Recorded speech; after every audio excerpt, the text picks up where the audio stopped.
Welcome to the Map It Forward podcast, everybody. Today's episode of the podcast is brought to you by Elixir Specialty Coffee, now shipping to Canada. Head to elixirspecialtycoffee.com and pick up your Elixir today via our website for all shipments that are going to Canada until the 15th of December. If you purchase an Elixir Trio, we will be sending you an extra one for free.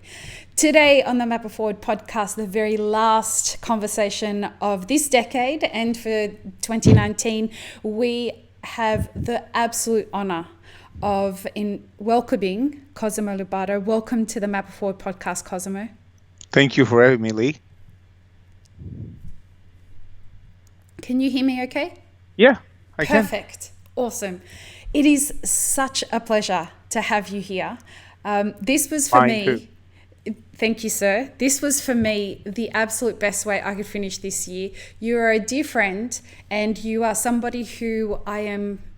The way I described you recently to somebody was that I think that you are a transformative thinker of our industry. You look so scared. I've never been called that. I've never been called that. That was. I was like, wow, transformative thinker. What have I transformed yet? It's almost magical. I really like that definition, though. Don't take it like I don't like it. I really like it. I'm just thinking, what have I done to really get that title? Well, let me help you understand where I come from with thinking that way. So, I first came across you back in your Toby's days. And I watched you from afar, and I was coming up with Elixir at the time. And we've spoken about this on the podcast before, but I kind of watched the way that you operated. You were very stealth in the beginning. You were very, very stealth in the beginning of your time at Toby's. And you kind of just sat back and watched, and people would talk to me about how you would do that. You observed, and then you made some changes that took a company that was innovative in the beginning days of specialty coffee in Sydney, and you revitalized it. You inspired a team to buy into a new culture and a new way ahead that has gone on to continue to trust itself after you left. Yeah. And that's transformative.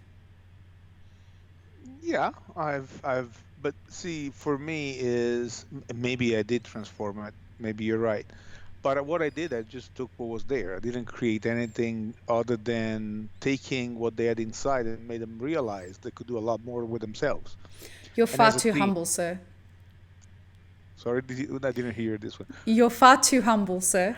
But it's truly. I mean, I today talked about in one of my Instagram stories. I said, culture eats strategy for breakfast, and a lunch has execution. So I like that. Culture is the key of everything. So what I've done, I just created, if I created anything, and if I can take credit for anything, was creating a culture. But the culture was extracted by what people believed in, was based on their beliefs. What I've just done is make them visualize. You activated. The collective. Yeah, it was the activation more than the transformation. They had beliefs. They had the ideas. There was a lot of talent, but which you brought in. Just saying, there was a lot of talent there, but you also brought in key stakeholders, and for me, that was a part of the difference. Like if you're making a cake, you could use a packet mix, or what you can do is you can look at the recipe and say, how do I bring the best quality of those ingredients together? That's precisely what I think I am. More than a thinker, I think I'm a chef. What I do is I look at the ingredients and I create the recipe. Then the ingredients are activated and they work with themselves. I don't do anything. Yeah. That's why I was also being stealth. I mean, the point is, if any organization depends on you to work, means you're doing the wrong thing with the organization, with people, because they need to work for themselves. I mean, my legacy is when things work behind me, when I'm going to be gone. I'm a legacy man. I like legacies. I like the fact that when I'm gone, things are still doing great. And actually, that's my signature, my mark on what I've done. So that's when you feel like you've achieved? Absolutely. I know I've learned a long time ago nothing is forever. Yeah. So, with that in mind, you always know that you're not going to be forever. You're not going to be there forever. So, you're trying to build people around you and systems and cultures that will survive you. It's like creating your succession while you're still there. And I do that everywhere I go. Did that come naturally to you, or was it something that was mentored to you by someone? Um, it was a learning curve. I mean, when I was at Simonelli, for instance, and I felt that company as it was mine, but it never was. Mm. It was my mistake to think a company like that could be mine because, first of all, it wasn't. But I felt my intention was going to spend the rest of my life there. Right. So, like it's your first love when you're a kid. Yeah, yeah, You yeah. think it's going to be forever. Yeah. And Simonelli was my first love. And I still, have great connections with a lot of people. It's a company I respect. They do a great job at what they do. But I had to come to the realization that towards the end of my time there, that the company wasn't mine. And eventually it evolved in a way that I didn't fit anymore and had to make that the wise decision. Mm. And in that situation, I had sort of a grief that I couldn't manage, was more emotional than logical, right? And I had to deal Yeah. with it. I came to the realization that I made the wrong assumptions, that things were like that. And Mm. when you have organizations, the best thing you can do and the best thing you can live is a system that works behind you. So, especially when you're the CEO of a business, you have to think like that because the CEO, I've seen very few CEOs being in companies forever. Especially now. Yeah. So what you do is, you can take the company to a certain level. You can take the company to a certain point in history. After that, there will be needed people that maybe have different competences than you. Not that are better or worse. They're just different, and they will give the company um, a different input, a different uh, um, amount or type of direction, strategy, culture. That's that's when, but you don't feel it usually from the owner. You feel it from the team. Mm. The feeling comes from the bottom, doesn't come from the top. Very often it comes from the top. Owner says, I don't like you, I don't need you anymore, you cost too much, you haven't achieved results. I mean, that's the conversation with CEOs. I'm not saying Yeah. these, these are the conversations, but sometimes there is a different views in direction. You make your choices. I think those are not necessarily the best situations to experience and not the reason why I would like to go from a company. Yep. But there will be that moment, if that doesn't happen, when you realize that you don't belong anymore to that team. And when you have that feeling, you have to deal with it and you have to make your decision. Yeah. Would you say that those moments are organic, and you, let me preface this by saying I believe that the best CEOs are attached to their intuition, and they know the balance between intuition and rationale. They can reason they can reason their intuition and work with it to make really great decisions. Do you think that with regards to moments like that in your life as a CEO, you just know when it's time to do certain things? There's an intuition that's telling you that it's coming, and then your reasoning says, well, it makes sense to actually make this next step. Look, my that's another theory. I'm very philosophical today, at least for this Yeah, part. But I you and I both. yeah. So my thing about good decisions, they're a mix of gut feeling, information, having the right data, Yep. and luck. Those are the three components of any good decision. So obviously there is the luck point that you can't really control, but there was that nice book about areas of influence. where you basically have always there are many things you can't control around you, but you can't influence a certain sphere of things around you consciously and with a plan. So when you do that, you increase always your area of influence. That sort of compensates, and the good managers do that for luck to a certain degree. It does compensate for luck, but you're always going to need luck in your life. So maybe you reduce the amount of luck you need from 60% to 40% to 30%, but the good ones will always need at least a good 30% of luck. And that's where, How yes, I interesting. could lie to you and say, does it organically happen? You No. couldn't I lie mean, to me if you tried. Good no, but luck with that. what I'm saying is there is never intuition. Yes, Yeah. it does help you. It does. You have to feel it, obviously, but it's not the only factor that you have.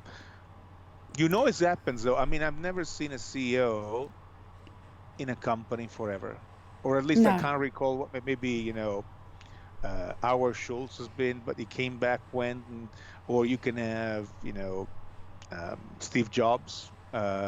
But they were figureheads a lot of the time, right? So Rather than functioning CEOs. yeah, yes and no, because I think our Schultz was pretty active. I mean, the guy created Starbucks Reserve. Yeah, Uh, sorry, I was thinking a bit more about Steve Jobs. Now, Steve Jobs, I don't know. Steve Jobs, the description I got from people that were exposed to him in they were in coffees. Vince Fedele from VST Uh huh. has had interactions. He told me a couple of stories. I mean, he told me that this guy was like very into the details of things that Oh, were happening awesome. there. I'm So glad not to have the right information there because, one, he's that's what Syrian. I've been told. I wasn't there, so I don't know. Yeah, nice. I want to, since you are feeling rather philosophical, you said a word that has been occupying a lot of my pondering time of late. And it's the word luck and the role. You know, I go on a gratitude walk every day. And part of that is me saying all the things I'm grateful for in that moment of time. And I caught myself saying, how fucking lucky am I that X, Y, and Z? And I just stopped for a second there and I thought, that word is really interesting, especially as the path of a leader trying to build something. What role does luck play? And what's the difference between luck and good fortune? You know, how much of it is that you have, is your luck something that comes outside of you, or is your luck something that happens as a result of the good fortune you've afforded yourself based on the fact that, you know, you specifically, Cosimo, you're a smart man and you are well intentioned, you have a lot of experience in sales, you're very strategic. Like, how much of it is external luck and how much of it is actually the more that you create in your life, the more experience, the more hardship, the more internalization that you do and do that work on yourself, how much of it becomes about the good fortune that comes as a result of the work that you've done versus luck? I think, his area of influence again is about the experiences you've made and how much you can influence your ability to influence the world surrounding you in a way. As a CEO or as anyone? As a Do you human, think? I mean, it Yeah. can be applied in a number of experiences. Obviously, when you operate in a field, so when I left Australia, I had an option. I found a job in Australia and I could have stayed there in a different industry. Yeah. And that was a decision that I had to make. To give you an example on decisions, I don't know if the other job would have been better or more rewarding. Definitely, Australia is a country that I love. I would have loved living there and stay there, and I'm still very attached to it. I have a feeling you'll But be back, but we'll see. but but it's I made a decision to stay in coffee because that's the industry that I know, and I like this project a lot, which is right behind me. That's We're what going to talk a at that lot about that. at that time I couldn't visualize this. I had no clue. It was just an idea. There was nothing. There was not a component, not a piece, nothing. So I had to trust what I believed in. And in that sense, I mean, I haven't really achieved anything yet with this, other than making people now see what I had seen back then. But that's how I influence my future. So I can call this luck, but you need luck within that. So you create your own fortune, but you also need luck because so many variables could have gone wrong so far, and many can go wrong in the future that really don't depend on me, that I can't control. But instead of thinking of those, I think of the ones I can control, and that's where I focus all of my attention. And that way, I create some gravity around what I want to do. I like that word. You create, or that phrase, you create the gravity around you. Yeah. One of the things that excited me when you were telling me about, like, these are the options of where I'm going to go next, I don't know what I'm going to do, blah, blah, blah. You know, but either way, you know, it's going to be something that is going to inspire me. When you told me what you were going to do, the first thing I thought was, oh man, how fun is this? He's really going to fuck some shit up and come up with something that's going to blow the industry away. And I just couldn't wait to see what it would be. And of course, you have.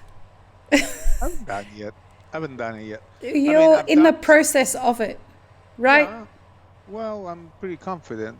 I know. Look, you got to be realistic. We are in a spot right now that is very promising. I already would have a product that I could sell tomorrow, but I'm not happy with that because I have so many ideas for how coffee will be served and delivered in the future.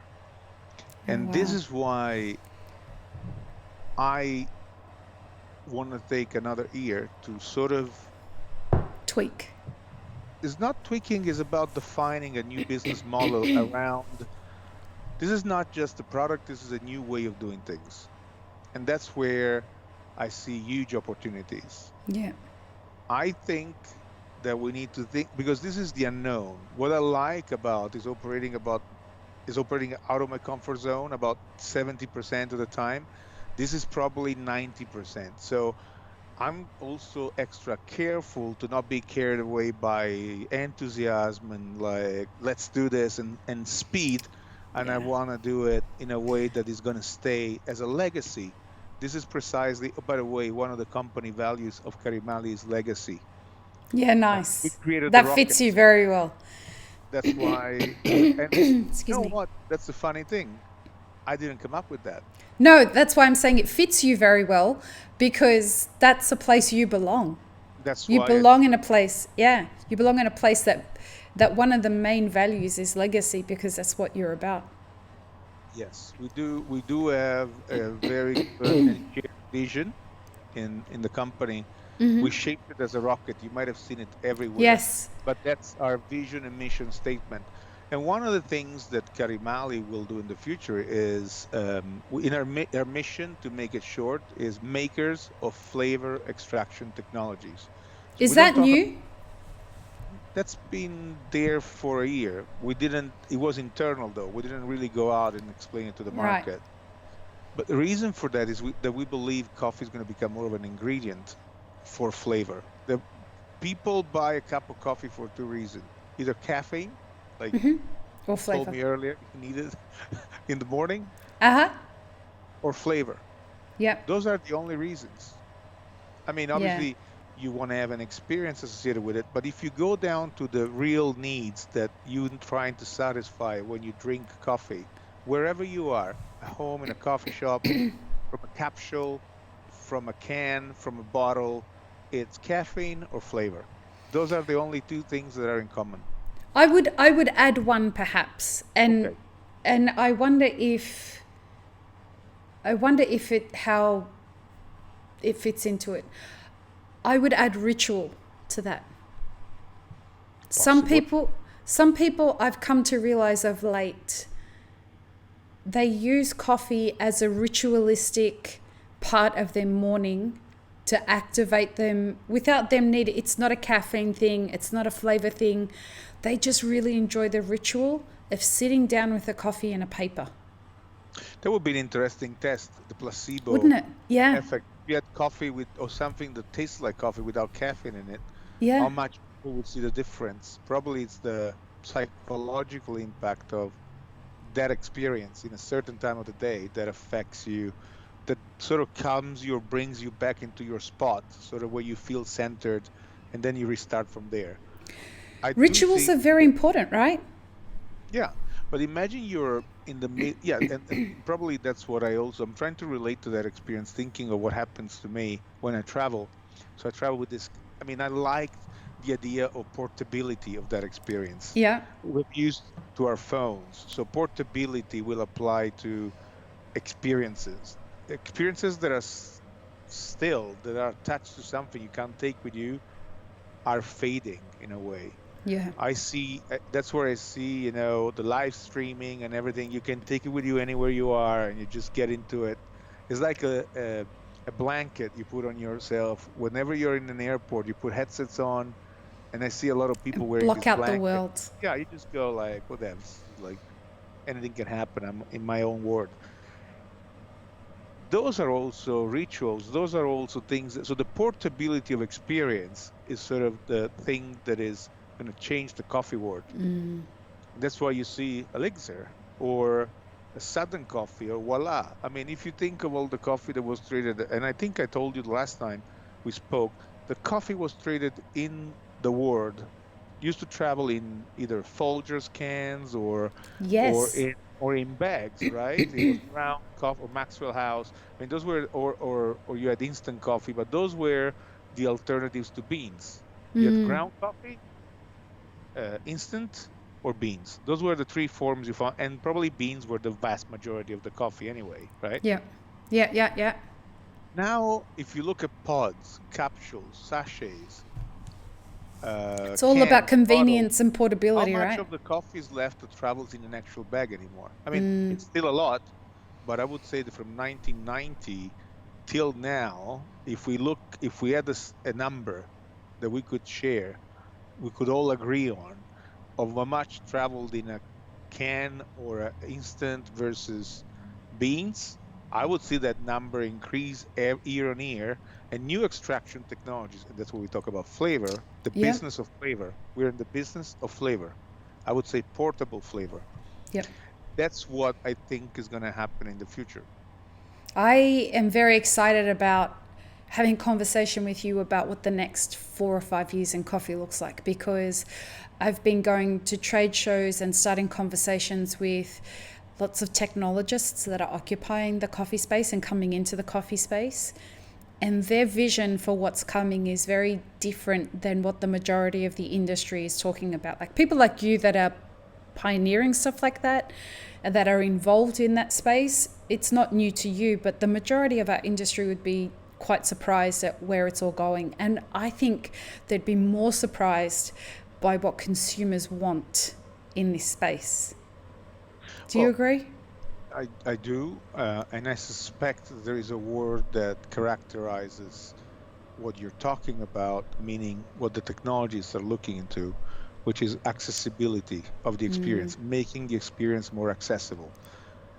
The specialty industry worked a lot in making exclusive not accessible to create a story around it, and Ah, I like they did that. a great job. And they did a great job. I mean, we created movement, moment around it. But the next game is the accessibility of the experience. So having it wherever I want, how I want it. I see numbers on fully automatic machines, for instance.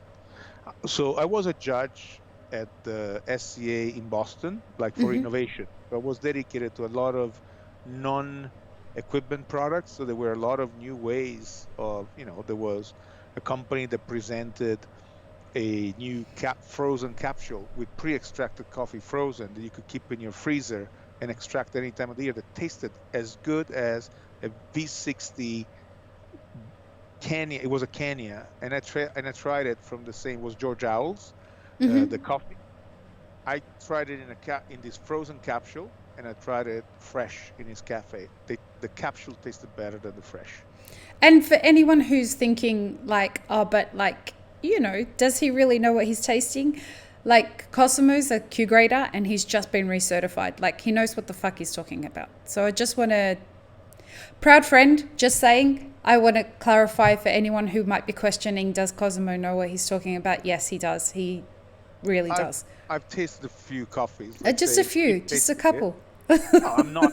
There's people around that, the people that certified with me recently, they were faster than me. I haven't done a lot of it in the last year, but right. You've been building machines and shit. I can still. But you know what you're tasting.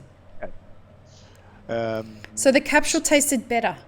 Yes, it did taste better, and Question. I was surprised. What were the ingredients? It was just from what I know, they didn't disclose with me the ingredients. Although I could have asked the question, but the way they said is just pre-extracted coffee, frozen. No extra preservatives or sugars. Yeah, I know, but I don't know. You never know what they do. It really tasted like an 89 points SCA cupping form. There was no artificial taste to it. It was as clean as you can get. And they were like capsules, like Keurig compatible, so that they could put it in all the Keurig machines that are out there. So how does it work? You put it in a Keurig machine, and it's a concentrate. Hot water will dissolve the ice, and because it's a concentrate, it will. And so it's almost, as long as the capsule is compostable, it's zero waste as well, right? Everything goes out. There is no coffee left because it just dissolves the ice. It's a coffee popsicle. Yeah, that's crazy. Very tasty coffee popsicle. And I haven't quite understood how they do it, but this made me think of where extraction technology got to and how many people are trying to standardize and make flavor portable, because in the end that's what it's happening, and that's going to be the future. You know, there's so many applications for that capsule. They got presented at the SCA. They're going to be back, I think, and George Owl, you can easily contact him. He was there presenting this product.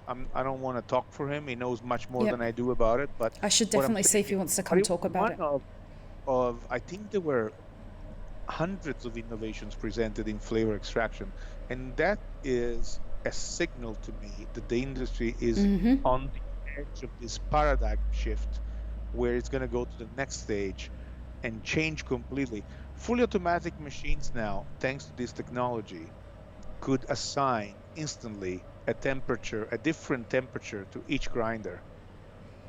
That's fucking you could crazy. have glue pads in fully automatic machines that inject from multiple points, which you can't really easily do on a traditional. So the technology, is what you're saying, that the technology that's in the espresso machine is transferable to other parts of equipment? Yeah, so this is precisely what you see behind me is a module, is not a product.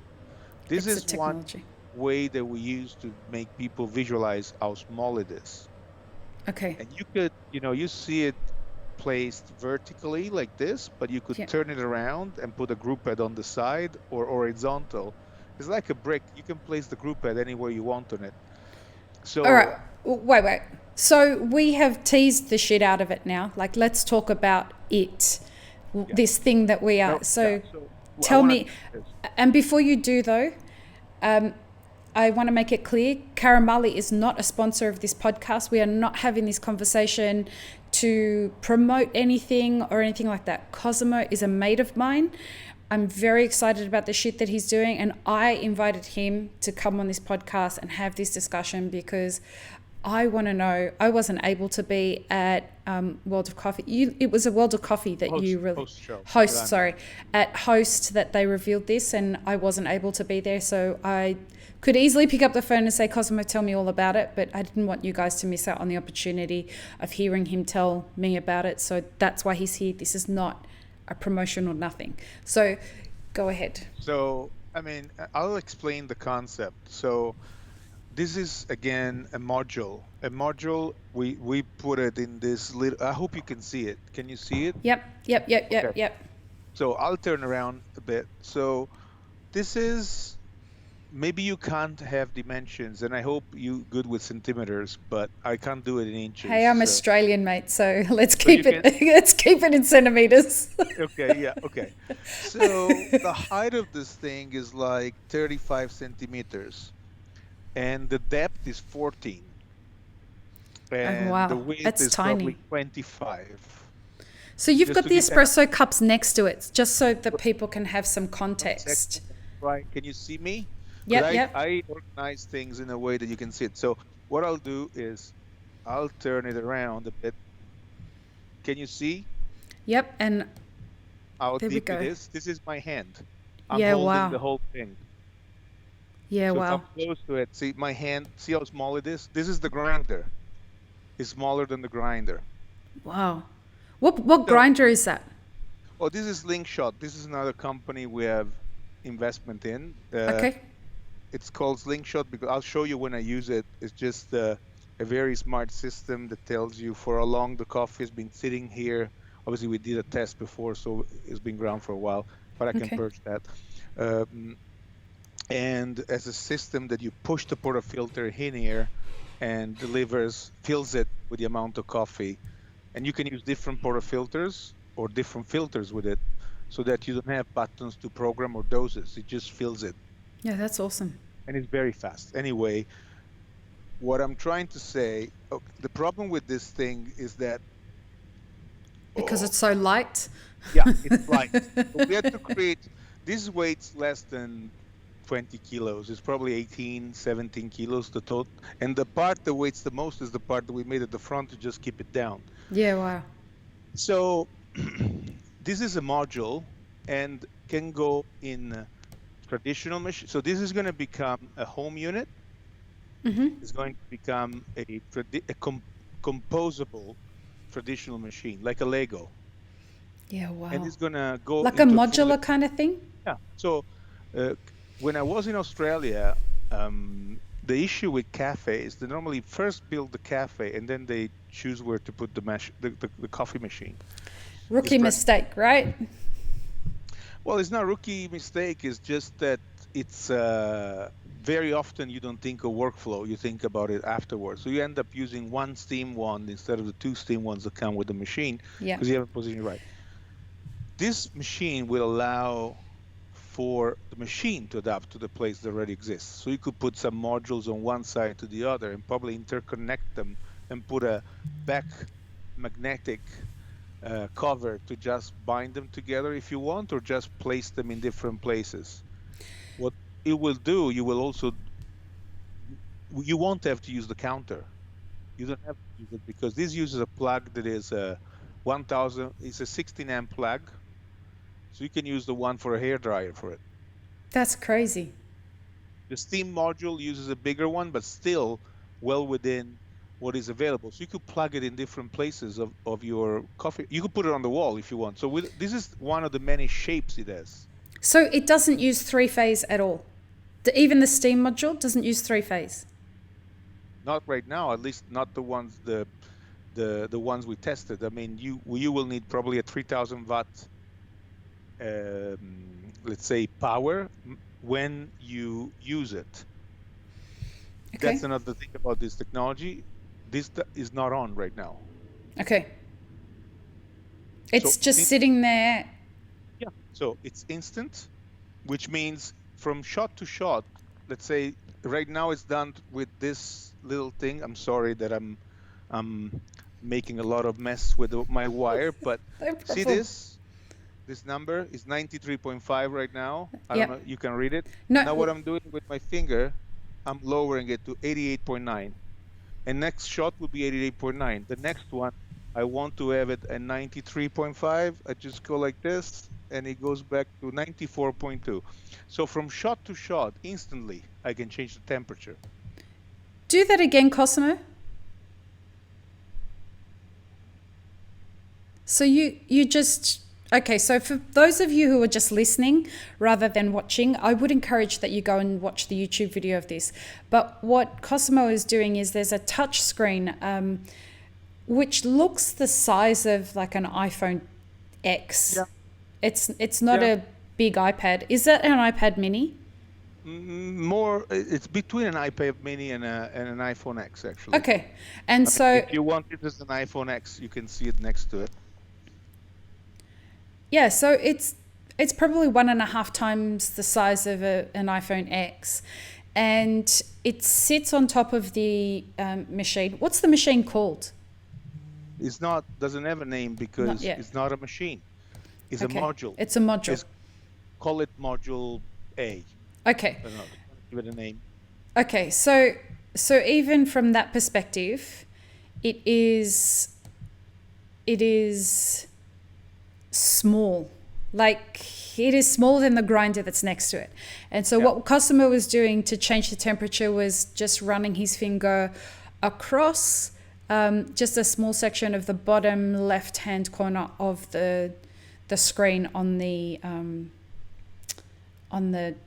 Module. well the screen of the On the top of the machine. Yeah. of the machine. Right. So imagine, so this technology is based on magnetic induction. Yep. Just to explain you the basics about it, because we have been going around. I'll try to organize the information a bit better. Great. What makes this possible is that there is a pipe, Yep. which is probably this size.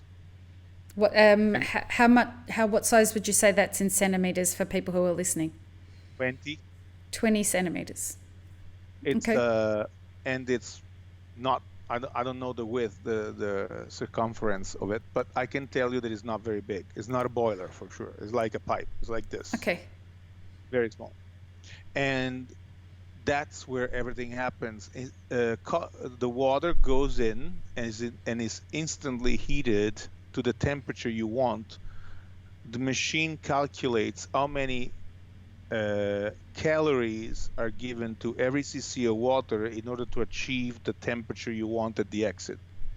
So it's not like hot water sits No. in that tube There's being no hot constantly heated.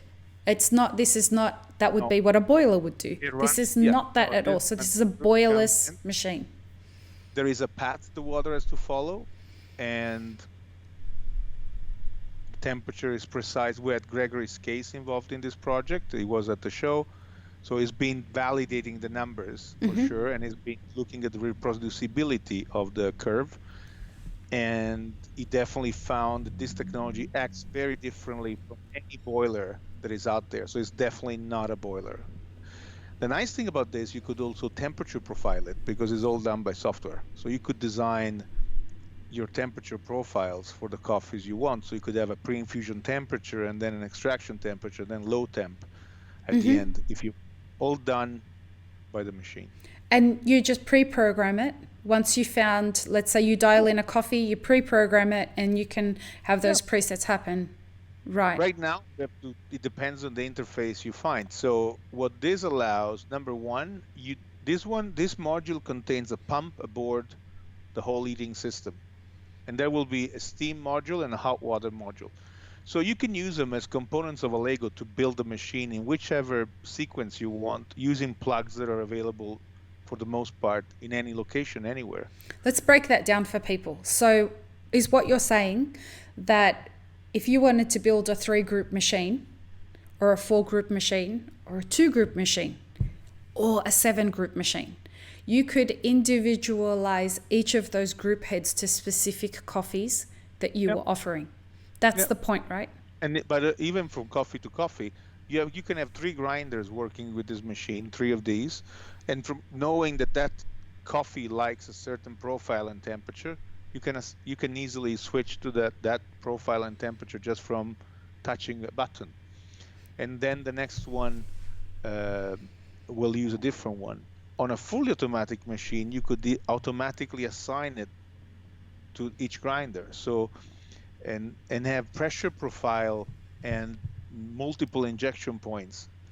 So fully automatic in the future will extract a lot. I can tell you this now. I'm confident that we will get, but someone else will. I don't know if us first or someone else. Now there is technology out there that will allow the super automatic machine to work in a completely different way from the past, which will make baristas become more programmers. So for me, for a barista, having the sensory knowledge in terms of what you want to extract from coffee is more important than the manual knowledge on how to dose and temp. Because the future will be about knowing and delivering that flavor experience, especially when you're in a coffee shop that is now competing with many other places like High's Popsicles that now make that flavor available at people's homes. You're you're competing with other sources of flavor where coffee is becoming an ingredient. So the role of the barista in the future will evolve to that. You know, when we were talking before about this kind of this new wave of technologists that are coming in, and the relationship between that and the way that we who are currently coffee professionals perceive what and the end consumer actually wants from their experience with coffee. I believe that baristas of the future are going to be curators of flavor. They're not going to be creators of flavor. That's what the machines are going to do.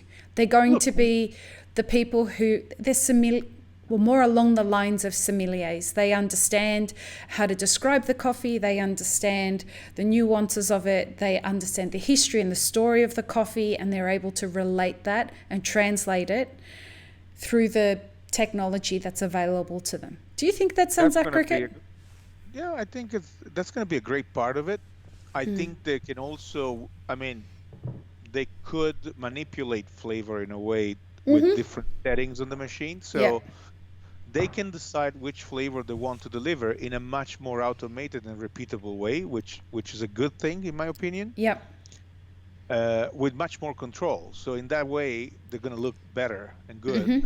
And they're probably going to have more time to explain that, because imagine a floating espresso machine that doesn't have legs anymore and is just in the air, and you just tell it what you want. It does, right? Hey, they're going to have time to let's not talk about fully automatic traditional. Let's just imagine the machine that doesn't exist yet, that allows you to extract what you want and to explain why you did it that way to the customer. That allows you to relate. Obviously that's in an ideal world, there is time pressure in doing that, but that's why when you have time to do it while the customer is waiting, I think the business of hospitality will be enhanced by this, and not like the experience will be better. You know, to that point, I think that the coffee experience of the future is going to be much more, I want to use the word segregated, but I feel like that's a very politically charged term that I should stay away from. But I think it's going to be divided. And what I mean by that is the coffee experience is going to be one of two things. It's going to either be quick and fast. I need to get to work, and I love that I don't have to talk to anybody. I can order through an app. I turn up and there's an automated machine on the wall that has my coffee ready for me the moment I turn up. And then on the other side of things, there's going to be these specially curated spaces where people are coming to have an experience. Coffee, from what I'm seeing of what's going on in the C market and what's going on with regards to the coffee price crisis, I think that there's a real potential that coffee is going to become either a very cheap product, divided, very cheap and very expensive. There's going to be a big gap in the center. Yeah, and the part that is suffering is the 80 plus coffees, the good ones, but more commercial, close to commercial, that are not valued as much as they should be. Right. That's also another topic, another idea that we have. But what I see is going to happen is that those coffees that are creeping into the mid to high 80s are going to become more and more expensive into the future. And in order for people to facilitate and justify paying the extremely high prices that is going to be for those coffees, they're going to be required to provide a curated experience. There's also more to that, because there's a new competition to coffee shops. When you think of those forms of drinking coffee, those forms of drinking coffee don't have to be available in a coffee shop anymore. They can be available on a plane, in an hotel, in your apartment, anywhere. So what will happen is less people will go to the coffee shop, will be attracted to go to the coffee shop. Deliveroo, to be honest, Uh, Now in China, lacking coffee, serving coffee using cars.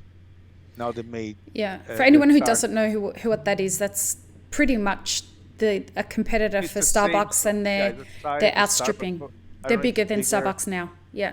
So what I'm saying is the Deliveroo phenomenon or Uber Eats Yeah. created that. The portability, they're coming to you. Amazon. I mean, those are things that exist, and they exist in many things we do in our lives. I don't see why a consumer wouldn't think that doesn't apply to coffee. We do think that coffee is sacred. We should never do it that way. Reality is, honestly, this technology can go on a bike now. Yeah. This could be in the back of a bike, and but this works out of a ion lithium battery. And with a Wow. charge of a 60 milliamp battery, you can do up to 100 shots. So That's incredible. you can have it on a bicycle and serve fresh coffee wherever you want. You could use a Comandante grinder connected to the drill. I'm thinking of doing it at the show to the Black and In Decker Portland, folder. Yeah, well, I don't know, maybe. I think that might be cool. It'd I absolutely be have a Instagrammable. Comandante grinder, then doing that, Why the and fuck didn't you do it here? I didn't have It the would be bicycle. loud. You didn't have the bicycle. I love it. It's really interesting the points that you bring up We because accept partnerships of bicycle companies that are interested to invest in the project. By the way, please, I'm not please, saying please it. show up. Please ask me for Cosimo's details. I'll happily connect you. Need a Should any. two-wheeler, otherwise the coffee would not come out balanced, probably. But Oh, we could take this idea so far. Why not put it in a fucking spaceship? see, Look. that's why I call you, because Yeah, you give me ideas. exactly. I Hello, wake up at Elon. night with all, you're joking. I'm waking up at night with all the ideas that I have for this thing, I waiting can to go, and imagine. how we could do it. You're not really. I've been very I can conservative. imagine. If I had a month more, I would have come up with things like, and I'm not saying that I'm not going to do that. So Well, stay look, I tuned. think the great thing about something like this, or what I see as someone who, you and I have very similar minds that way. We think of what's not happening now, what the potentiality of it is into the future. And the thing that I love about this is the market will tell you. I think the crazy coffee people out there are going to I'm going to take this to Mount Kilimanjaro and I'm going to be the first person to make an Oh, they'll do espresso. it. Yeah. Absolutely. I This want to is where take it's it going to to be a at. farm. I want to make coffee not on the farm, in the middle of the tree, in That's between the awesome. rows of trees, in the forest, because is with a battery. So Yeah. and it weighs nothing. I could put it on a backpack, take it with me, brew it there, and you know, and just make the people try their own coffee there. How rad is that? This Can could you make also one? absolutely. One of the things I haven't told you is this uses up to 90% less power than an actual espresso machine that does the same amount of things. Is it because there's no boiler? Is because it's not on, so there is no dissipation.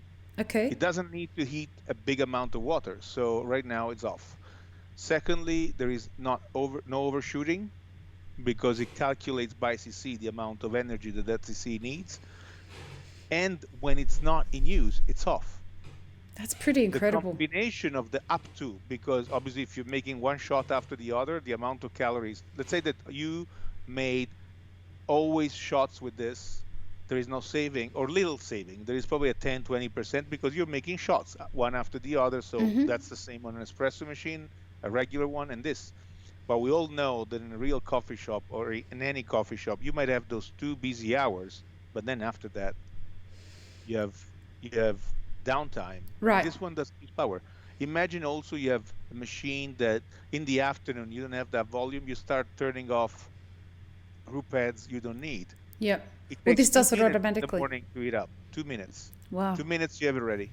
So does First that thing. mean if it's been, let's say you have three of them set up in three different parts of the bar structure, and you've been using one of them throughout the lunch rush, but it's still not very busy, and two of them have had downtime, then you do get the afternoon coffee rush.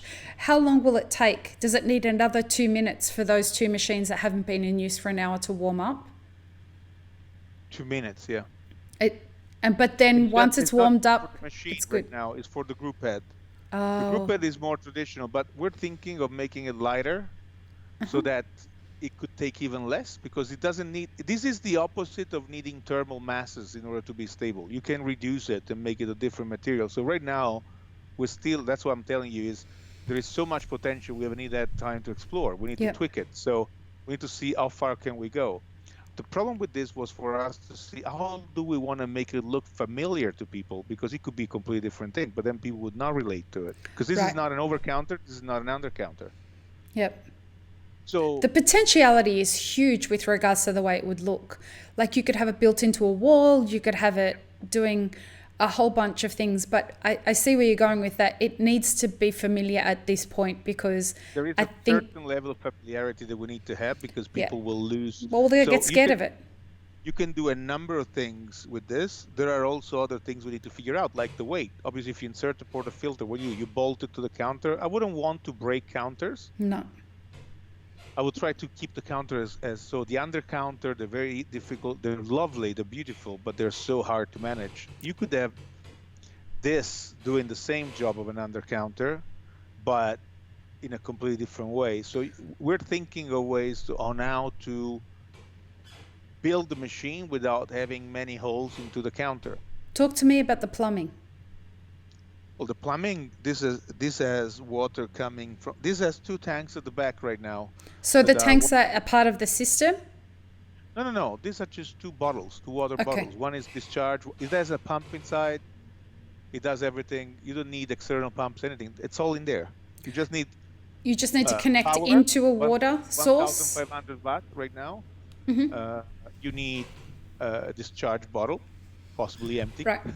And a, Let's hope it's empty. and a water bottle, possibly full. And that's all you need. You So- can put them on a bike. I already thought of putting 2 sacks on the side. It reminds me of those caps that you have that have the hoses. We could do that. That's the thing. Hey, you and I could come up with a bunch of ideas. But that's what it does. But from the perspective of, this is a great home setup right now, like with regard, if it was to go to market right now, this would be ideal for home. But I can see that a lot of consumers, well, commercial consumers would be looking at this and saying, but if I have to connect into a water source that's not hardwired into would it be difficult to hardwire it into a water source and plumb it? Absolutely no. Great. This one doesn't have any problem in terms of being connected to a tank, a water source, anything. Okay. And the discharge, you could just put the hose straight into a drain and you'd be fine. Yeah. This is, again, a way for people to visualize how small it is not the final product. So there are many things on the aesthetics and functionality of it that will change in the final version of it. Yeah. But they will only improve.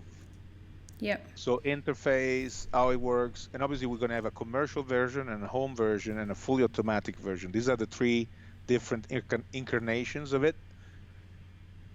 I'd want a fully automatic version for home. Is that wrong?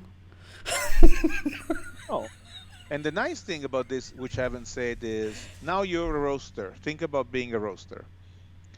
I was a roaster in Australia, and I had the issue that if a cafe got a 3 group and they weren't doing enough volume, when lots of roasters have to finance the machine somehow, Yeah.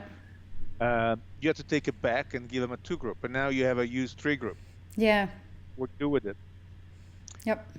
And vice versa. You have a customer that starts with you, does very well. You need to take back their 2 group and give them maybe another 2 group, or maybe give them a 3.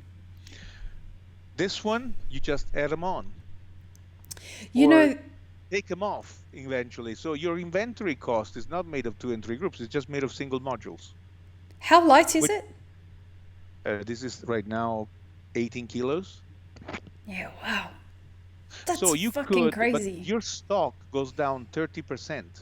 If you're a roaster, your capex goes down 30%, which ultimately could result in a better management. And if you're a cafe, one module goes, the other ones work. You'd never have downtime. Yeah. The technicians come and swap the module with a new one. and basically fix it away. And just you get, so this changes completely the way also in a professional environment things are managed. The flow of it. Yeah. Tell me about the tablet. So, and the software that goes in it. Have you guys Yeah. coded the software internally? So we have a software. So we have a software team inside. Carimali Carimali. is a pretty big software team. Although I'll tell you this is not going to be branded Carimali. We're going to launch a new brand around it, because this is the idea of this. It's a bit of, I don't want to say Tesla, but the idea, it has a couple of things that relate to Tesla in terms of, Tesla is, I don't know if it's low consumption in reality, but it's a different way to achieve it, at least less pollution, let's say. Yeah. In this case, it's lower consumption. So it's sustainability as a concept. And it's more efficient. It's more, and this one is more, so this is more sustainable than other machines out there, let's say. And secondly, it's very high performance, because you have a fluctuation of 0.7 degrees plus minus instantly. That's just fucking insane. Did you set out to do that, or was that just a consequence of the technology that you created, or are you looking to get even higher levels of accuracy? Yes. Yeah, so Greg's case is part of the project, as I told you. So obviously he's not happy with where we are at. He thinks we can reach plus minus 0.3. So there would be a 0.6 total fluctuation, range of fluctuation. Plus minus, right? No, already is 0.7 plus minus. He wants to bring it down to 0.3 plus minus, which is 0.6 total, half a degree. Wow. Total range of fluctuation. Wow. So this thing really can do things. I'm going to make you coffee now. Obviously, I was waiting. If only I was there to have it with you. Look, this is one of the best. This is 3FE. This is the coffee from Colin Harmon, which is also involved in this project, as you might have seen from pictures. Agnieszka is the other one. So we have a stellar team. You do? Involved in this.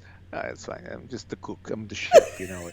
I'm the chef always. You're the executive chef, and you have your sous chef. Yeah. But we got a team of engineers that are incredible. Andrea Meyer, which is the owner of Carimali, is actually the one that come up with this. Really?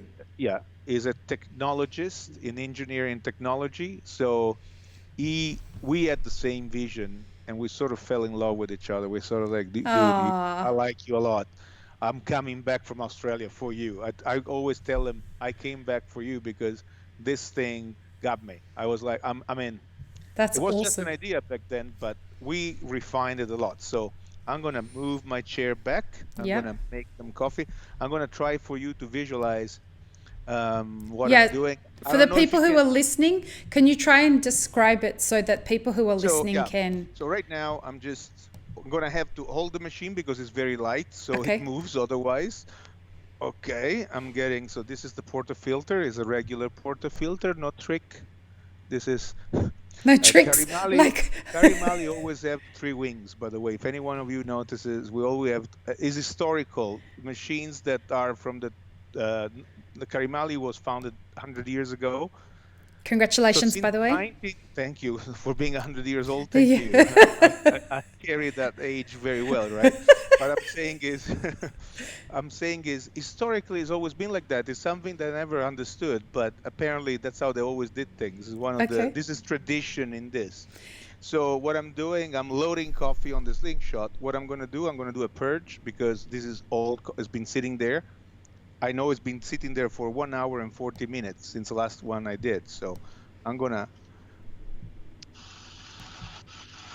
The slingshot is a light system, like a traffic light. So when it's green, the dose is correct. When it's red, you shouldn't touch it. Oh. You saw it turned red. Yeah. The color. So now we've zoomed in so we can see it. Okay, I'm gonna do it again. So right now, what I'm doing, I'm playing with it so you can see it. Okay, so dose in.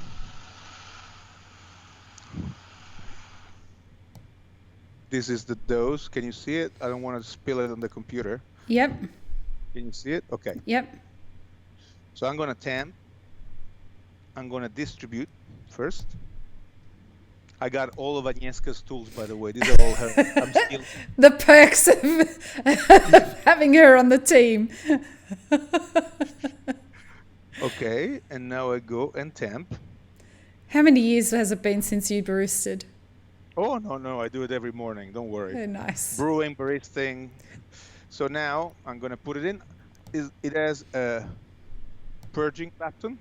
So now it's purging a set amount of water. Is activated. You hear the little noise that is like a bit of a spaceship. I'll try to put the microphone close to it when it brews so you can hear the noise. It's not typical of any espresso machine out there. So what I'll do, I'll take my headset off and I'll put it close to it while it's brewing, okay? Great, thanks. Okay. I'm going. Okay. So for anyone who's listening,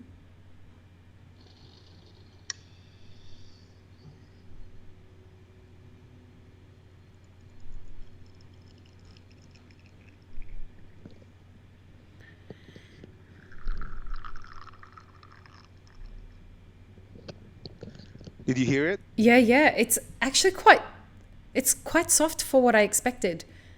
Yeah, it's a magnetic field. No, it's not very loud. It's just the frequency that the magnetic field has to create in order to heat the water. Yeah, wow. So there is no heating element inside. It's all from a magnetic field around the pipe. Okay. I need to stop it eventually. Yeah, but you can preset it, the timers, right? Through the software? Or you can do everything you want. I mean, the software, this was made just to use it as a semi-automatic, so we wanted it that way. In terms of you seeing the extraction, I went for a bit too long, but you can possibly see it. It's very good. I had a very tasty coffee. I'm going to have it, actually. Yeah. And people there at the show were very happy with it. I mean, it's specialty. Oh, I heard people contacted me and said that they tried it and that they enjoyed it. Yeah, people were looking for the boiler, so we made this joke about Agnieszka. Yeah, that was very cute. In the cabinet to show there is no Agnieszka the boiler, because people were like, "Where's the boiler? Tell us where's the boiler." It's not possible. And this one can go as fast and as much as any other espresso machine out there. So if you and it takes no weight and so imagine having this as a module also in a fully automatic that you can unplug just pulling a handle, and you can service the whole heating system. Yeah, as long as it's not plugged in or plumbed in, then that should be easy. But if you have a one-way valve that stops the water from going in, so when you take it out, you just put it in back in, or you can turn it off, take it out, back in. Yep, that's pretty plug and play. This is like a brick. Imagine the inside of it is like a brick. You can put in many things. You must be so excited. Look, it's sleepless excitement, meaning there is so much we could do, but there's so much we could do to screw it up as well. And I know that we gave ideas. We got all our competition there. Won't name names because it's not nice. But I can tell you that during that show, from the last worker in the production line to the CEO, all our competitors were there. Yeah. And I'm talking about the names of specialty, mainly. Yeah. Oh, I know exactly who you're talking about. They were all there, all of them, but from all the companies. So I guess someone right now is also working on it. I think we inspired a few people. Good things. This is patent pending. Yeah. So we got it covered, and it took many years to get here. I mean, I can't take the credit because it's Andreas, the owner of Carimali, experience before that allowed us to do it so quickly.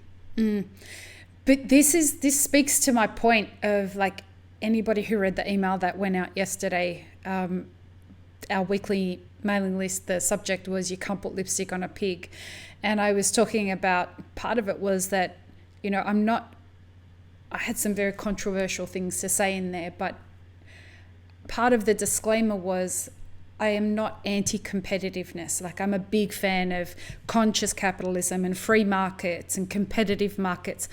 And this is the exact reason why. Because the moment you come out with something and your competitors are looking at what you're doing, it sparks more innovation. It sparks and inspires other people to continue to want to better themselves and try and outdo each other. It's the healthiest kind of competitiveness. I mean, that shit can turn dark very quickly, but it just makes for more innovation, in my opinion. I tell you, my assumption on what's going to happen next is based on that. I see a lot of companies pushing their competitor, pushing each Yes. other into innovation. There is a new wave of innovation Great. coming. I think from a retail point of view, the counter is sort of the old technology of retail. This will allow to create new experience paths inside a location where you can entertain your customer, and that's going to be the trick. Fully automatic could be a way, this could be another one, but I think there's going to be a lot of innovation there too. Innovation in experience that you're offering to your customers. So better accessibility, better experience, better flavor. And that's where I think that's where the game is. I saw a video on Instagram the other day of, and I was trying to figure out if they had been paid to do this, but there was no hashtag saying ad, there was no paid sponsorship or anything like this. So I don't think it was, but it was this couple that had gone to Target here in the US, and they had purchased a coffee from a machine that was built into the wall. Yeah. And they got a latte, and it was, I think he said it was an almond latte. The reason I thought that it was fantastic that it was an almond latte was that it showed that this was becoming something that could cater to many people's needs. The potentiality of it isn't just that you can get a cow latte or you can get black coffee. No, this is something that can be versatile, and it's not like there's some secret barista in the back. It was beautifully set up. It was very flush. It looked pretty. They ordered their coffee through an app. I think so. And he opened, it opened up, like a shutter door opened up. He grabbed his almond latte and went on his way. And he was stoked. He was so excited that he's like, yo, the robots are coming. They're here. They're taking over coffee. And I love it. Look, and I'm like, wow. I think the robots in certain situations or robotized experiences could help. I don't think robots are ready to replace baristas yet. I mean, I don't find the friendliness of a robot beating a barista unless the barista doesn't want to be friendly. we all know some of those. No, but I say in Asia, for instance, there is this fashion of robots. You can see them going like this, taking the cup and serving it, which is great. I still don't see the value in that. It's actually slower than a barista, in my opinion. I mean, they could be faster, but on the other end, I see the human factor still being a part of the equation. I don't see it that going. Well, I wonder. Unless you're in the middle of nowhere or in a place where you would not expect a coffee, because that's what was a wow about that, was the fact that it was in a place where you least in Target. expected. Exactly. It was convenient and accessible.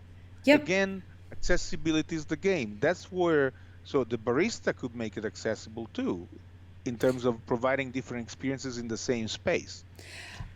I think that, to your point, that the role of the barista isn't going to go away because, as we were saying before, they're going to be more. Sorry?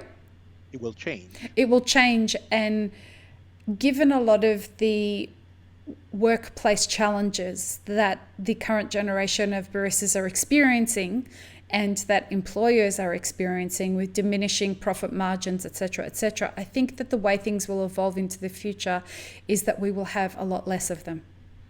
And that the ones that stick around are not going to be the ones that can actually make the coffee. I think they're going to be, as you said, the people who are taste makers and are technologists and aren't scared of change and can adapt and can read people and, can be personable and are excited about being translators of an experience in a particular culture that's been set by a particular brand. Yeah. Very good reference. Look at this. I don't know if you can see it. Hold on. Yeah, there. Yeah. So this is, the center planet is values. Around it, there is the orbit of identity, which creates a culture which attracts a community that becomes a market. That's our model, emotional sales, I call them. Companies of the future will leverage heavily on emotions more than features. And versus transactional sales will be less appealing to customers. They're less appealing to all of us. Emotional sales are what will drive the future successful companies, I where agree. people buys from you for who you are rather than what you do. Can I ask you, that image that you just showed up, is that part of the Carimali logo, or is it Yeah, that's part of our vision statement. okay, so if anyone who's listening wants to look that up, what would they Google to find that? Or could they find it on your website? I don't know if it's on our website, but a lot of social media, Instagram, Great. and we have like that's part we have made it as a joke. Like when I was at Toby's, we had the Greek temple for our vision and mission statement. So my trick is always relating it to something that people will recognize in their normal life, because Right. that's the thing. It's an abstract idea. Otherwise, makers of flavor extraction experiences, you can get it. If you're here, you do get it because you see what Right. we're doing every day. But if you're not here, but then we visualized it this way. This is our company mission. Yep, with the little So the rocket. values are the wings that give direction to the company. The modules are the competitive pillars. The white circle is the purpose, and the tip is the mission. So we visualized it in a way that everyone in the company can relate to. We made socks out of it, as you well know. I'm wearing them now. You don't want I did mention to everybody that we would probably talk about socks and peanut butter at some point in this conversation. socks? Tick. Tick. Done. So we If made people, socks for everyone in if the company, and they're wearing them. yeah, of course. Why wouldn't you? I don't know. I mean, there are many things that I had when I was working in companies that I really thought it was shit, and I never wore it. So that was for me the test. Would they want to See if wear it? people were on board or not. And Yeah. amazingly, a lot of people are wearing them. And people are asking me for the rocket, and I'm gonna have to send you the gadgets. Yeah. Well, I'll see you in Portland. Yeah, yeah, I'll Bring give it them to you. there. So for anyone who wants to see them, head to the Carimali Instagram or Cosimo's Instagram. Carimali's Oh, Instagram you is find a lot of Carimali. socks of Yeah, you will. Carimali underscore 1919, is it? yeah, because it was 1919. Yeah, Right. And Cosimo's Instagram we'll put in the show notes. Cosimo. That's like okay, yeah. How do you say it? COSI. The Cosimiso. Instagram man, Yeah. Missimo, which is Cosimissimo. COSIMI Yeah. SSIMO, MO. which means like a lot of Cosimo, Cosimissimo, You're like definitely a larger than a lot. life personality. It's Yeah, you're not like somebody who I'm not wafts off shy. into the background. I'm not shy. I'm in the Well, back. See, it was funny that you said you were in the background. That's the best accomplishment I've had in a long time when I you're was at Toby's, because yeah. for me it's so difficult to stay silent. So Well, you have a presence about you that it's it's unquestionable, but at the same time it's got this intrigue around it. And I didn't know you, so and I hadn't met you at that point. And so started asking people that worked for you how you were I know doing. they are. I know they are. Well, I would say things like, so how's it going with the new guy from Italy? And they're like, it's very strange. He's not really doing anything at the moment. He's just kind of like hanging back and watching. And it freaked the shit out of them. And that's not a terrible thing, but it was really interesting to observe. It's the first time I'd seen somebody actively do that in a company of that size in the coffee industry. And it was really, really refreshing. It took a huge effort for me, but I realized I was moving to a different country and I needed to understand before I did. I think if you ask the same people afterwards, says I prefer where he was standing in the back, not doing anything. All of a sudden, that changed. Mate, they say the same thing about me. Like, it's fine. You gotta sleep at night, dude. Like, well, you're not somebody who's subtle about things.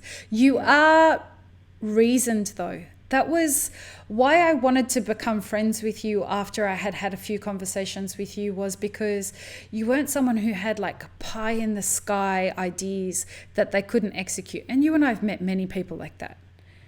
People who have these huge ideas and I'm going to fucking change this and I'm going to do that and blah, blah, blah. It's like, oh, cool. So how are you going to do it? You got a plan? You got any ideas? And We still have to tweak a few details. We still need to find founding, for instance. So yeah, that's going to well, we're work. going to find, it's fine. We've sorted that out. The bicycle company.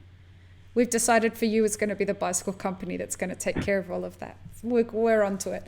But yeah, you know, like there's a lot of people who are like, oh, I've estimated that it's going to cost, you know, so many millions of dollars, and surely there's going to be a VC company out there that's going to just back it. Like, have you got a proof of concept? No, it's just an idea at this point. Are you fucking kidding? Like, this is going nowhere fast at all.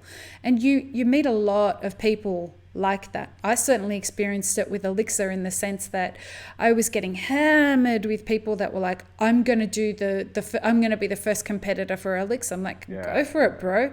Like, or if people you that are going to say, I'm going to compete with Starbucks. Yep, good luck. good They luck. got only thousands of very smart people, and you're going to get them. Yep, I'm sure you will happen. good luck. I mean, obviously, there are systems of people that have built an equity over time and have built a competitive advantage. And you see these people going out there with everybody wants to be disruptive and changing the world, including me. But I'm also very pragmatic about it. And I've learned over time that actually the risk of not succeeding is way higher, even if you have a good thing. Some of these people, amazingly, I do think they got something. But can they execute? That's my point. It's strategy, you know, culture, it's strategy, which, you know, has execution for lunch. Mm-hmm.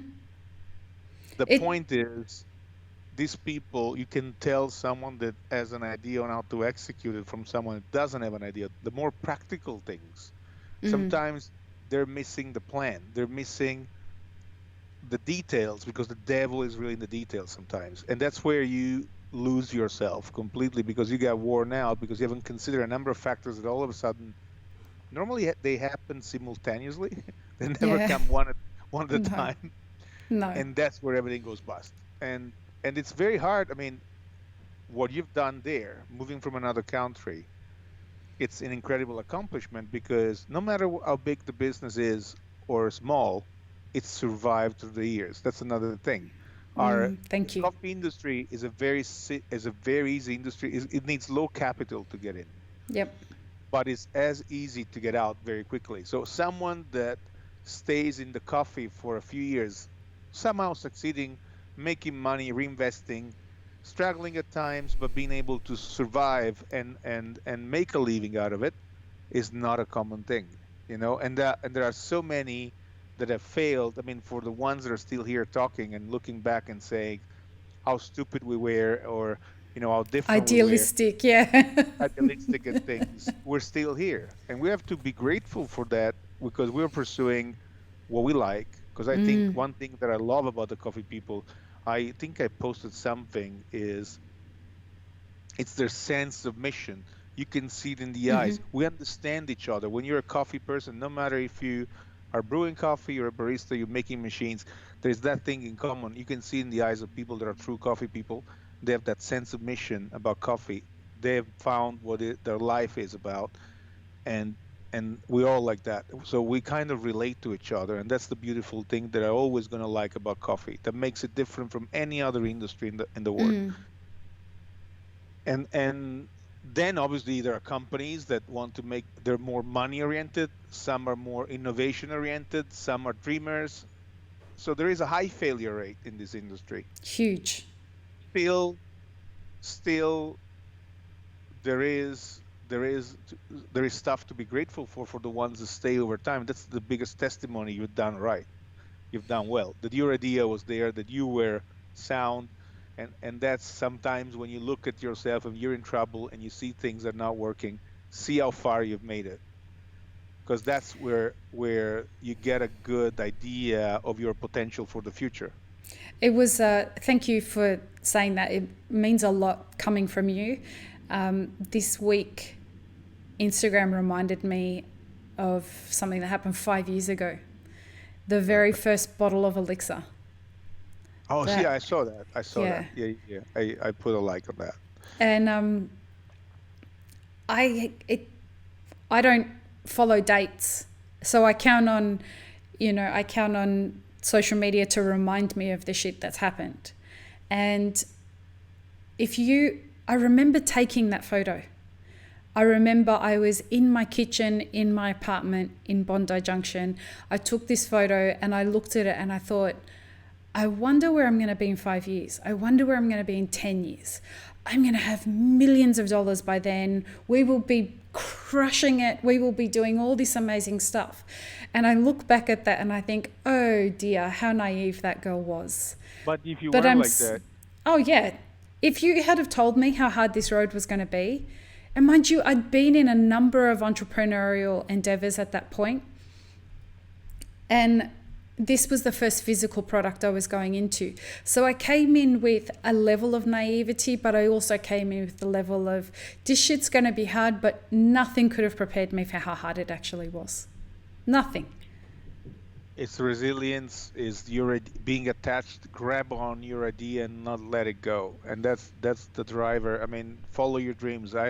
Personally have 4 things I want to do in coffee, and that's what I'm going to think about the next 4 things. One thing I want to do, probably I'm going to be old, but when I'm already old, You're turning half not. century Stop next it. year, or turning half century. So you congratulated me for being 100 years old. I'm only half of it.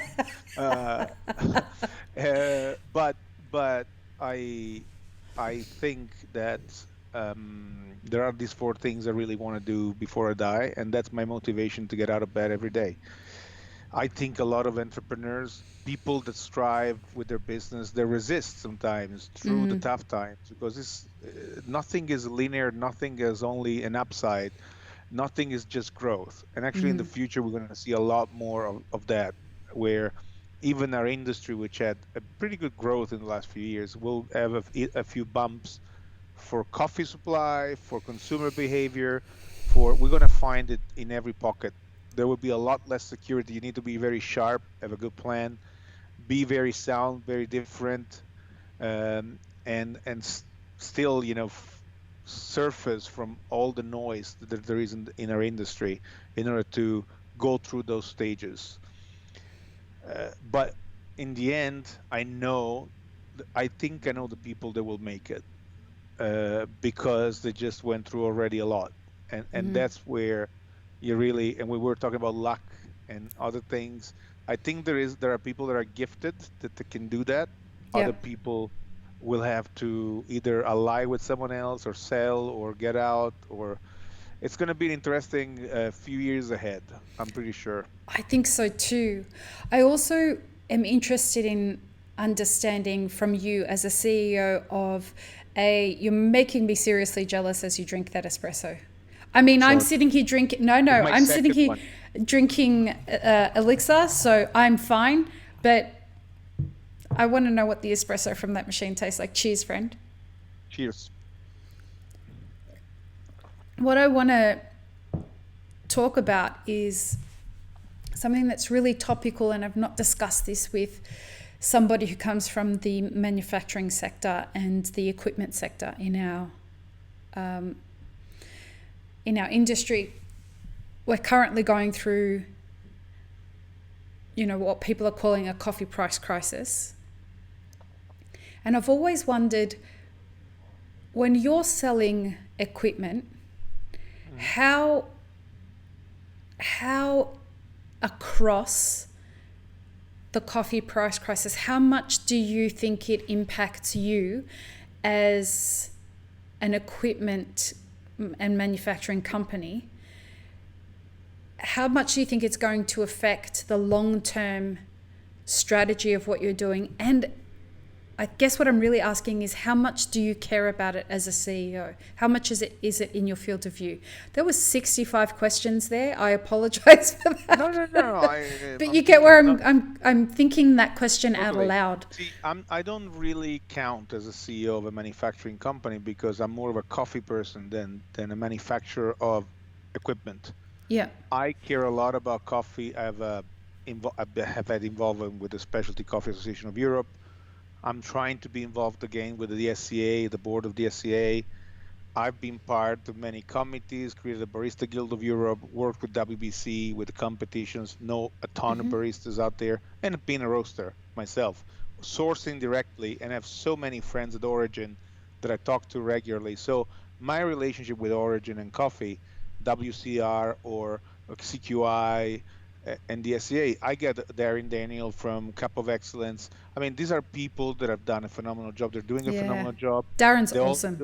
they're all doing it in a different way. Mario Fernandez from CQI, Rookie Daru, they're incredible people in terms of what they're really bringing to the table in terms of educating farmers. Like I did take QP1, uh, Q Processing 1, which is a course created by CQI for consuming countries where the coffee arrives to bust myths about processing and what we are doing wrong to farmers that will affect their livelihood in terms of of um, of what we say that we ask them to do, and then we don't sometimes honor. Like we say, why don't you do this black honey geisha? Because I'm going to buy more of that. Then they do it, and for some reason, obviously, it's a process they didn't know. I mean, sometimes we go there and we want to change how they do things, Yeah, and right? we don't know what we're talking And about. we don't know what we're talking about. So that class is very interesting for roasters. I highly recommend it because it teaches you the respect for people at origin. Thanks for mentioning that. I'd not heard of it before, and it's something that I can recommend. That a lot of my roasting consulting clients, they keep asking me like, where can I go and learn this stuff? So that's where New I'm going to start process sending them. one is called the generalist level and is basically made for consuming. It's made for roasters and baristas. Their target is a meat buster for, and also teaching you, like for instance, there is the myth that honey has more sugars because the sugars go from the mucilage to the bean. Yeah, They don't. Sugars yeah. don't go from mucilage to bean. They don't. Who It, it runs the has a, course? it has an increased likelihood of body, for instance, or it gives you more range of flavors you can develop, but it does not have that. And funny enough, honey process was created by Graciano, um, the guy in Panama. What's his name? Graciano Cruz? No, I don't know. now the name Which is do you not know which farm? gonna kill me. I'm gonna find it before Yeah, the end of our conversation. Anyway, he created honey because it was sticky like honey. The mucilage was sticking. it The wasn't reason it's sweet called like honey, honey. and that people thinks is sweetness, it was Right. sticky like honey, but great marketing. Yeah, yeah, yeah, yeah. And That's how a name sometimes yeah, affects the future of something. But God, then you learn like the stuff, for instance, in Colombia, what it's thought to be a washed coffee that is 100% Arabica has Castillo in it, which is Castillo has Robusta in it, right? And it's is the mucilaged so that it tasted like a wash, but in many places is not a washed anymore technically, but you yep, still have the same washed profile, is a yep. washed mild. And so you learn all these things that are the reality of coffee versus what your perception is in a consuming country. Or the myths that you've come to believe, right? Oh man, I've been in this industry and I met people that I realized they talk about stuff they have never experienced, they don't know. I didn't know myself. So I do care about origin. And I think that's where the weakest part. So the two weak links of our supply chain are, and this has been part of my campaign for the board, and this is one of the four things I want to do, by the way. I think we have two weak spots in our supply chain. One Yeah. is the farmer, one is the coffee shop. The farmer is exposed to the market, and is exposed to the market not because, I mean, number one, farmers accept the ones that own big farms don't go to school. So their education, their financial education is very small or probably nothing. So talking of trade models with them or price, they don't think of it. They just will remember what they made last year and they'll try to compare the amount. Their decisions are based on very wrong information. The same thing's happening in cafes. But because they don't go to school. So Yeah. I would like to see if we can create a team of all these organizations and in terms of supplying education to farmers in a way that they can digest it. Sometimes it's creating a model that they can imitate. I mean, think about the C market. The C market is a trading model, which is based on, a number of algorithms and things, but it's still a trading model. Uh,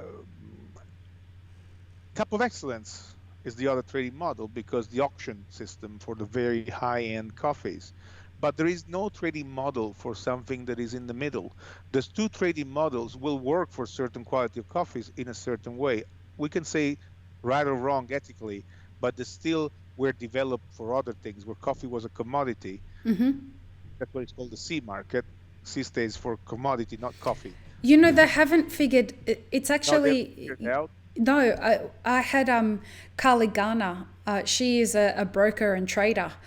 She's not in the coffee industry, and they don't actually use the term C market anywhere.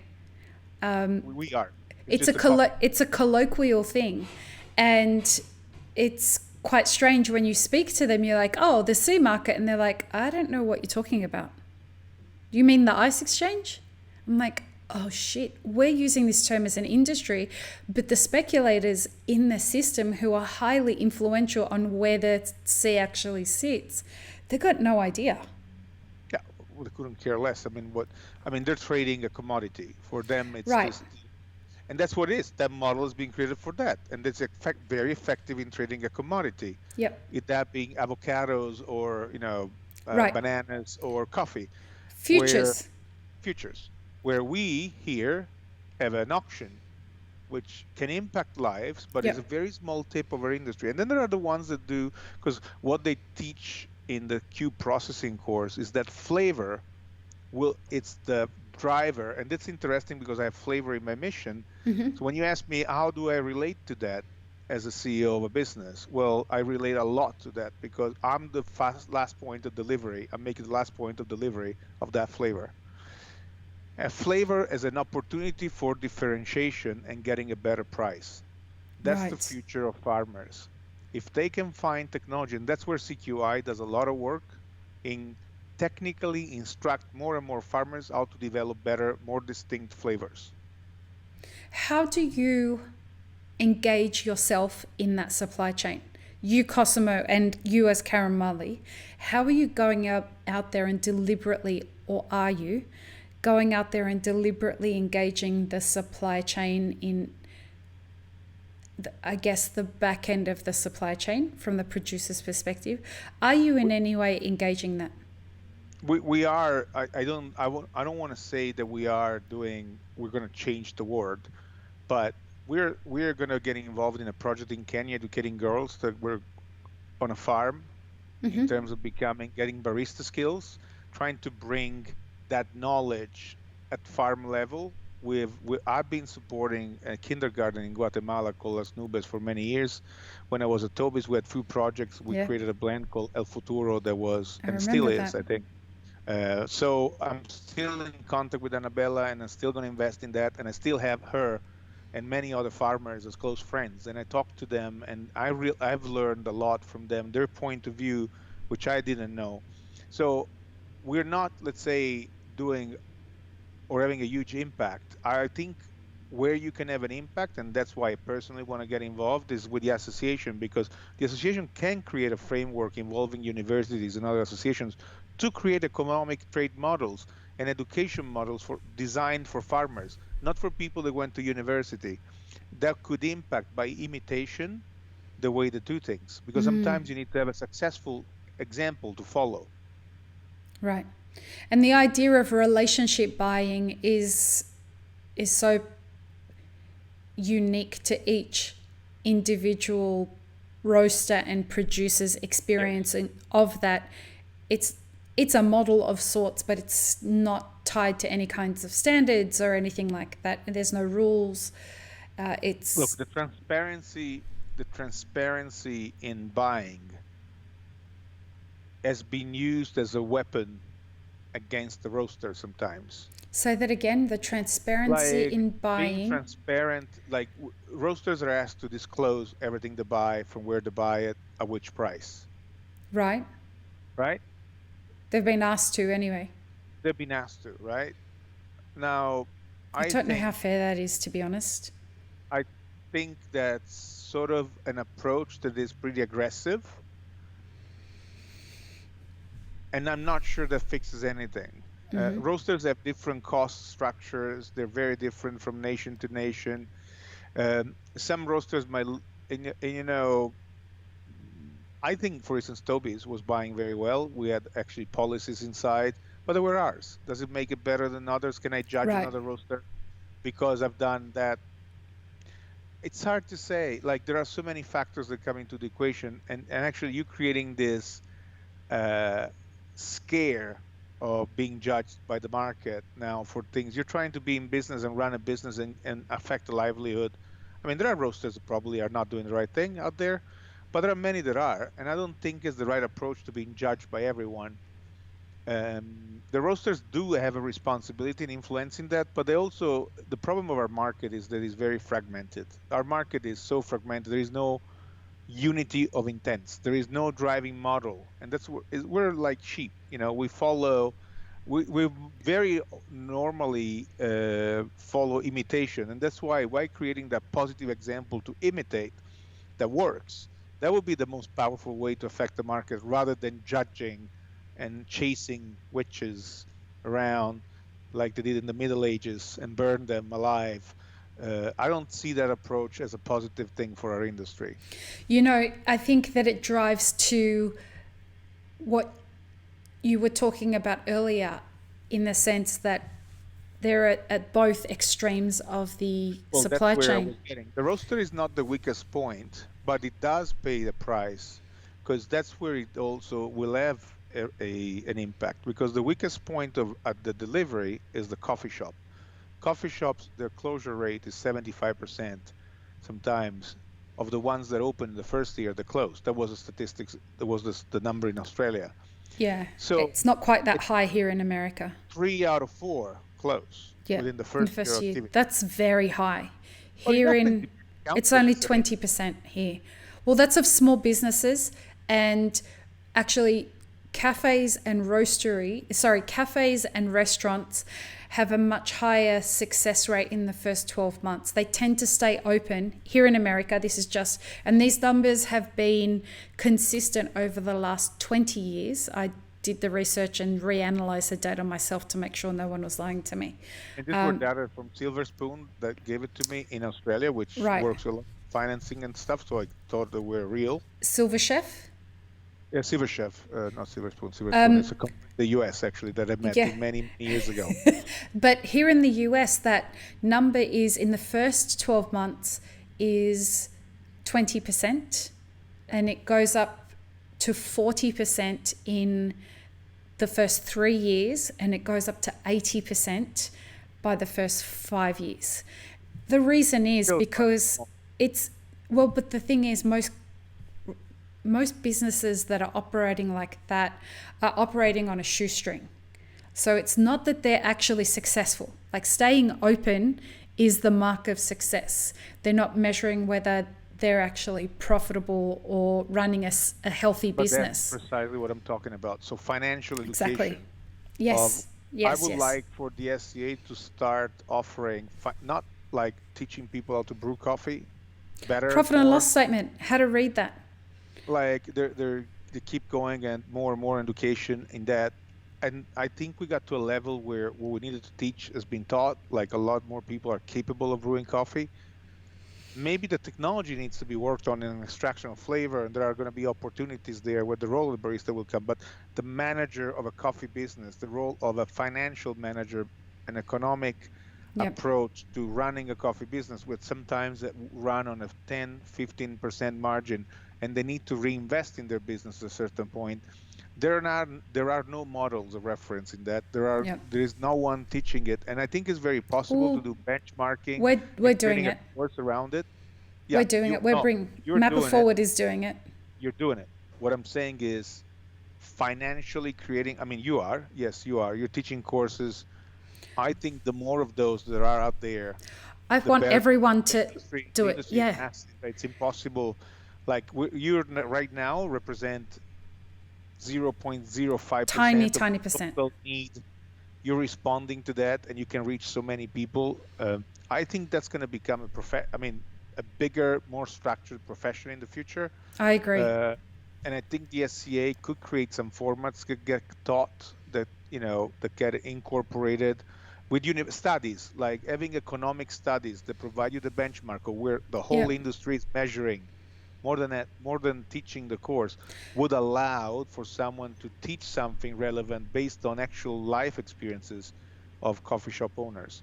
And for anyone who is based here in the US, I would really encourage you to consider going to Coffee Fest at the 4 different events that they have every year, because I have been blown away by how much of this stuff they offer. 2 or 3 days worth of like so many different courses around this. They bring accountants in to teach you how to read profit and loss statements.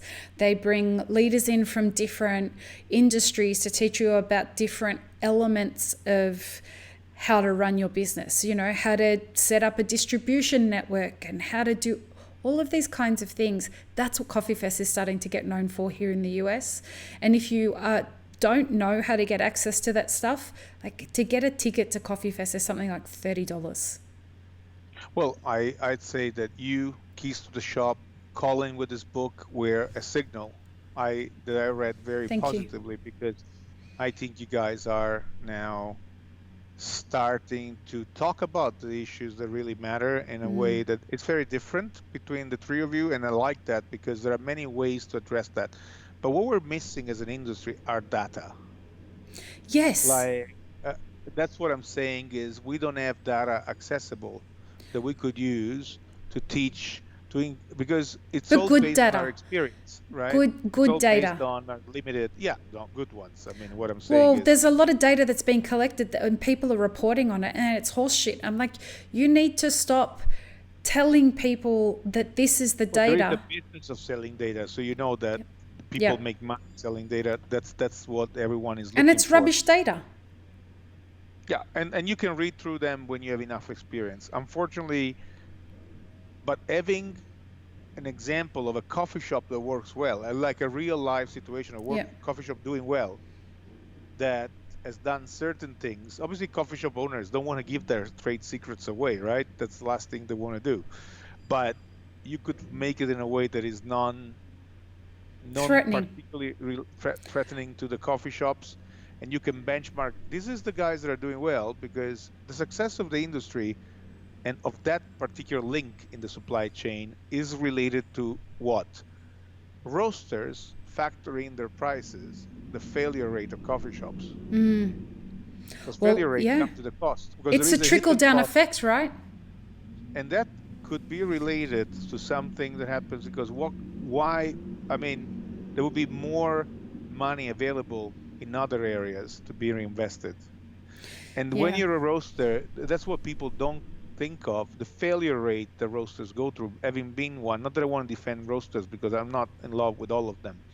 But I want to say that, That was very politically correct, sir.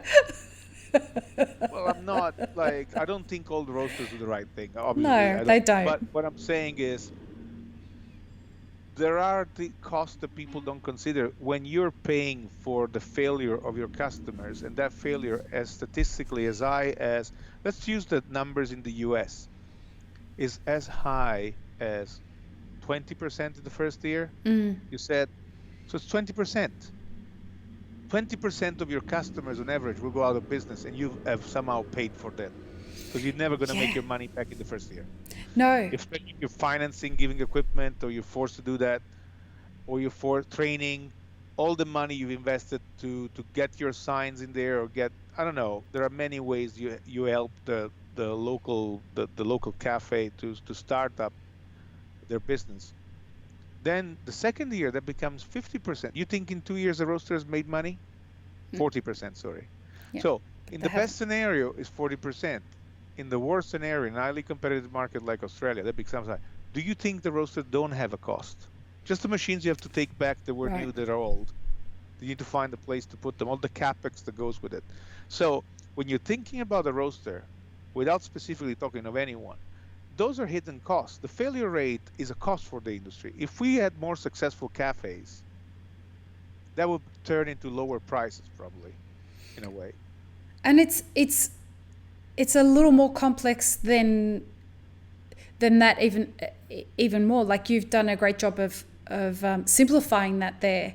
Well, But the nuance of it makes it even more difficult when you start looking at the fact that, the numbers that are being quoted currently are that consumerism is increasing 3% year on year of coffee.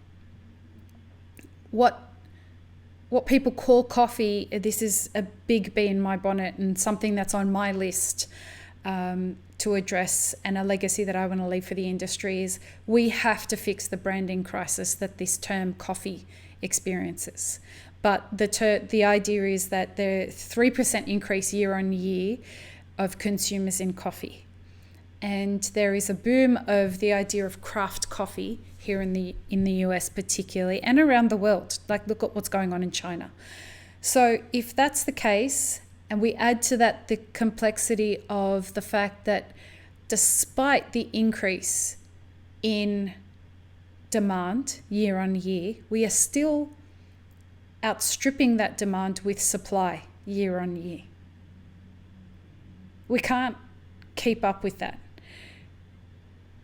Then we add another layer of complexity whereby we have the barrier to entry at the very beginning of the supply chain and the very end of the supply chain being so low that it simply requires access to finances.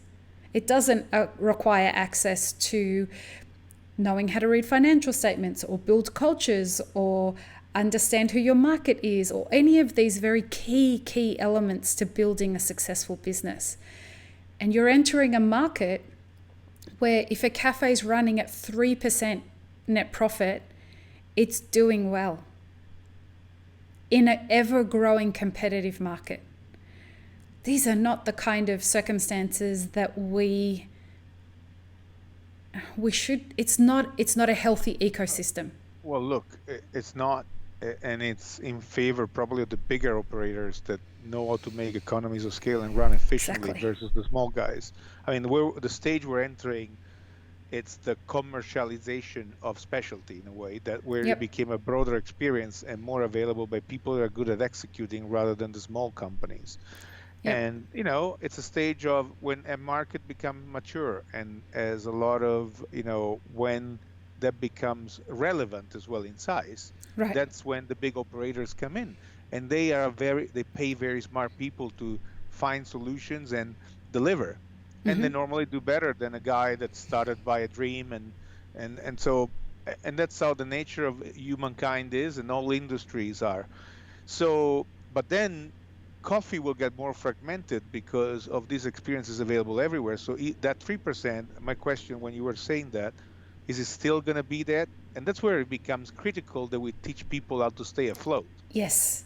Because otherwise the failure rate will increase. And that 3% will get lower. That's what I'm saying. Well, 3%, I mean, I've had the good customers that I had, the ones that were doing it right, were up to 15% in Australia. But then you had huge. Then you had many that closed. So you had the two ends of so potentially you could make not a lot of money, because 15% is pretty, pre-tax is not, no. I mean, it gives you capital for yourself and to reinvest somehow. If you're smart, if you have very focused. No, it's not just about disciplined. You need to be disciplined in the way you run your business. You have to sometimes renounce to things you would take for yourself to reinvest them in the business. And like a wage? That requires a lot of discipline and a lot of... Tell me about it, mate. A lot of, but how many I do. 5 years. Be willing to do that? I couldn't agree with you more. And I think what I'm so excited about is and I have hesitated publicly commenting on the elections that are happening for SCA and all that kind of stuff. But it excites me to hear, not just as your friend, but as a member of the community, a member of I think of a group of people who are trying to influence what we focus on to be something that matters. It excites me that we might get people like you on the board of SCA that can start saying, who knows? who knows? But at the same time, the fact that we have people wanting to be a part of the SCA board that want to influence the discussion in the direction of, hey, we need to start teaching people how to read a profit and loss statement.